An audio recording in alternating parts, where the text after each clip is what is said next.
गंगा के धरती पर अवतरण का पर्व गंगा दशहरा पूरे देश में पूरी श्रद्धा और उत्साह के साथ मनाया जा रहा है। गंगा घाटों पर इस मौके पर श्रद्धालुओं की भारी भीड़ उमड़ रही है।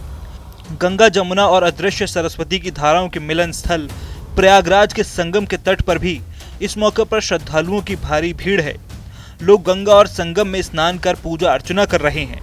एक हफ्ते तक चलने वाले गंगा महोत्सव की शुरुआत भी हो गई है, लेकिन अगले साल महाकुंभ होने के बावजूद गंगा की दुर्दशा गंगा भक्तों के लिए बड़ा सवाल बना हुआ है।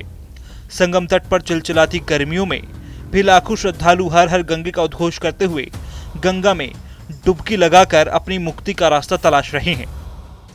आज जो है हमारे हिंदू सनातन संस्कृति के जो द्वारा हमें ज्ञात है कि आज माँ गंगा का जन्म दिवस है। उस उपलक्ष्य में लाखों की भीड़ प्रयागराज में गंगा संगम किनारे स्नान करने आई है।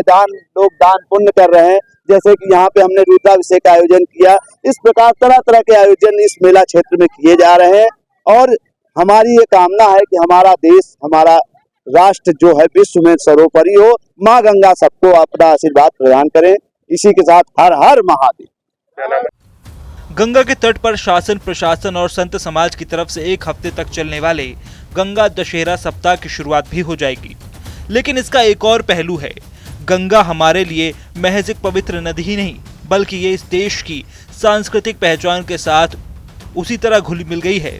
गंगा की तराई पर न केवल लाखों एकड़ भूमि में लहलहाती फसलों, लाखों किसानों की खुशहाली का जरिया बनती है, बल्कि इसके किनारे बसे तीर्थ स्थलों में हजारों तीर्थ पुरोहित, घाटिये, नाविक और पूजा सामग्री बेचने वाले इसी के सहारे अपनी जीविका चलाते हैं।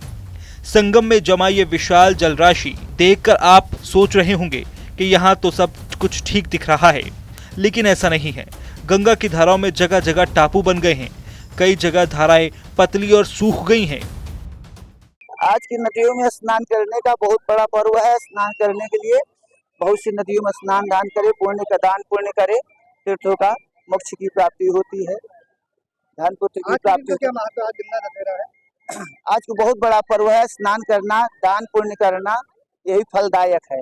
मोक्ष की प्राप्ति होती है। माँ की अवतरित हुई थी, गंगा माँ की अवतरित हुई थी। उस उपलक्ष्य में स्नान करना चाहिए, दान दक्षिणा करना चाहिए। इसलिए सुख शांति मोक्ष की प्राप्ति होती है। दिन गंगा मैया का यहाँ धरती पे आई थी और सब लोग नहा के अपने पाप को धुल के अपने अपने घर जाते हैं। अच्छी ऊर्जा लेके जाते हैं, दान पुण्य करते हैं। और जहाँ तक है सब अपने घर के बुजुर्ग, जैसे हमारी सासू माँ आई हैं, इनको भी हम लेके आए हैं नहाने। क्या कामना की माँ गंगा से? कामना की कि हमारे देश और पूरा विश्व सुरक्षित रहे, स्वस्थ रहे, अच्छे से रहे, कोई रोग न हो, कोई ऐसा दोष न हो और नई ऊर्जा हो। एक हफ्ते तक गंगा की महिमा का गुणगान करने के बाद हर हर गंगे की गूंज भी अगले साल तक के लिए थम जाएगी। उत्सव की रौनक पीछे छूट जाएगी। गंगा की दुर्दशा की वही हकीकत जिसे देखकर ये चिंता सबको सताएगी कि क्या अब गंगा की अविरल धारा भी टूट जाएगी। प्रदूषण और सियासत की शिकार मुक्तिदायिनी गंगा आज खुद प्रदूषण और सियासत के बोझ से दबकर अपनी मुक्ति का रास्ता तलाश रही है।